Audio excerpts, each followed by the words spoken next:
phaser, and I've got a spacesuit. I got 3 spacesuits.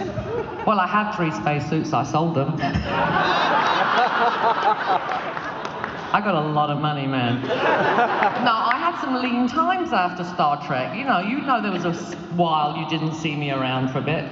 So the spacesuits got put up to auction. What I do still have, I walked in, usually when you're doing a TV show, you have your director's chair with your name on the back and the name of the show. And you take that with you, just that panel of... You took the whole chair. I took the whole chair. And I'm walking out on the set, and I thought, this is a handy chair to have, for makeup and stuff. So I'm walking out with the chair, and I ran into Mary Howard, and she was, what are you doing? I said, I'm taking my chair. I mean, you can't take the chair, you just take the thing off the back. I said, no, I'm taking the chair. She said, Marina, I said, taking the chair. I said, take the bloody chair. So I took the chair, I thought, that was easy. So I thought, observation. Started wheeling the chair out from observation, because I'm thinking, that would be comfy to watch TV, right? Because it kind of leant back, and it was nice and soft, but they stopped me. But I would have nicked everything.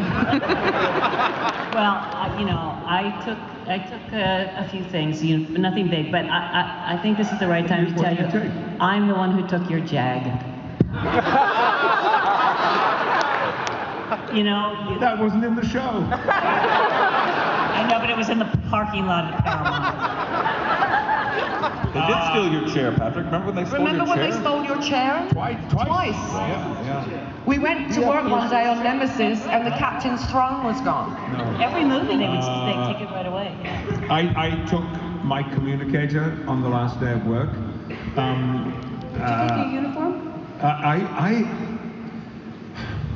I'm not sure if I should say this. I offered to buy my uniform. I said I would pay whatever it cost to make it, and the studio refused to sell it. Well, that's why you nick them and don't tell them.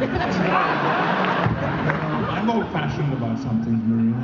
But I've got a funny story. Well, maybe it's funny about that communicator. There's a wonderful radio program in England called The Infinite Monkey Cage, and it is chaired by the fabulous physicist, Professor Brian Cox, and it's a mixture of science and comedy.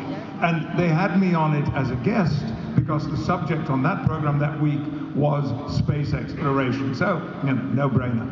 Well, a woman there had brought with her a piece of meteorite and a piece of, what's the other thing that come down?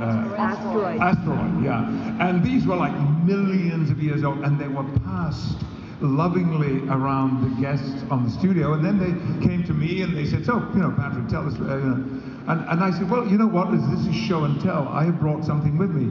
And I took out my communicator, and I swear to you, all of these brilliant people lost it.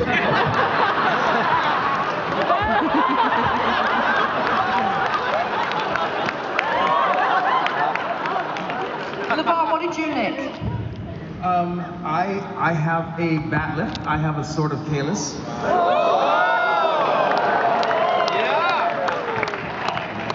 I have a stunt cane, snake's head cane from Time's Arrow.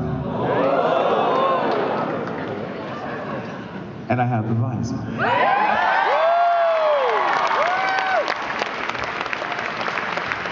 And if you ever see one in the marketplace and they try and tell you that it's one that I wore, they're lying. I've got that. I didn't take anything. I just didn't. I know, I'm sorry, boy. I didn't take anything. Enough said.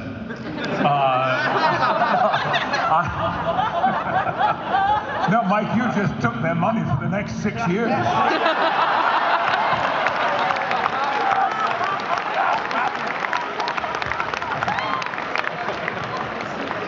I didn't need a stupid uniform. We're still using yours. In truth, well, first of all, let me just say, we went to a restaurant, most of us, after the final night of shooting on Next Generation. A friend of Jonathan's ran a restaurant in Beverly Hills, and so we all went there. And Jonathan and Gates walked in their uniforms. So You did. Well, that must have been a different redhead. Anyway, I, like Mr. Dorn, did not take anything. I asked Mary Howard, again, who was our one of the producers, could I have one of my uniforms? They had 15, 25 of them made just for me and my body. Could I have one? No. Why not? No, I'm sorry. What did they do with them? They sold them at Christie's auction. Sold my uniforms. I mean, I know a guy who showed up at a convention in my uniform. Who has arms as long as you? Huh? Nobody has arms as long as you. Well,